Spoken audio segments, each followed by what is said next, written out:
এরপরে আল্লাহর নবী বলেন, কোন মানুষ যদি ফজরের নামাজের পরে সূরা ইখলাস পড়ে 3 বার, সূরা ফালাক পড়ে 3 বার, সূরা নাস পড়ে 3 বার, মাগরিব পড়ে 3 বার 3 বার 3 বার, ফজরের পরে একবার যোহরের পরে একবার, আসরের পরে একবার, এশার পরে একবার, ঘুমাবার সময় একবার, আল্লাহর নবী বলেন, যাও তাজজিকা মিন কুল্লি শাই, এই 3টা সূরা তোমার জন্য যথেষ্ট হয়ে গেল।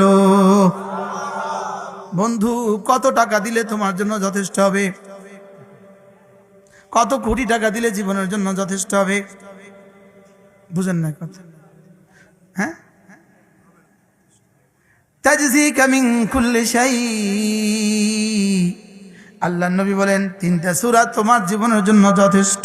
3 সূরা কয়বার? 3 বার। যেই নামাজি পাঠ করিবে 3 বার 3 কুল, সকাল সন্ধ্যায় পাঠ করিলে যথেষ্ট হবে 2 কুল। রাসূল বলেছেন 2 কুল যথেষ্ট। কয় কুল যথেষ্ট?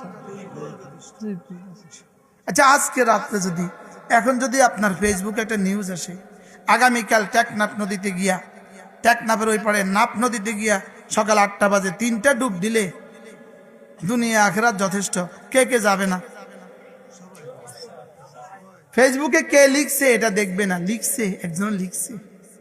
হুজুরে জিজ্ঞেস করে, হুজুর যাইতাম নি, হুজুরে কেবো যাইন না, ভুয়াও তো হইতে পারে, কামদারা এরকমই। ফেসবুকে কেউ বলে দিলে এটা ওহী হয়, আর আমি রাসূলেরটা শুনিয়েছি।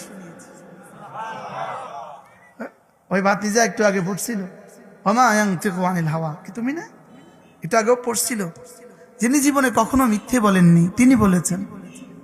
সুবহানাল্লাহ। বলেন, যিনি জীবনে কখনো মিথ্যে বলেননি তিনি বলেছেন, ওমা ইয়ানতিকু আনিল হাওয়া ইন হুয়া ইল্লা ওয়াহয়ুন ইউহা। এই 3টা সূরা পড়বেন তো? কবে পড়বেন? ফজরে কয়বার? 3 বার।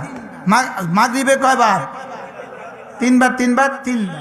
জোহরে যারা মরবেন তারা পড়বেন, আর যারা মরবেন না আপনাকে না পড়লেও হবে। হ্যাঁ,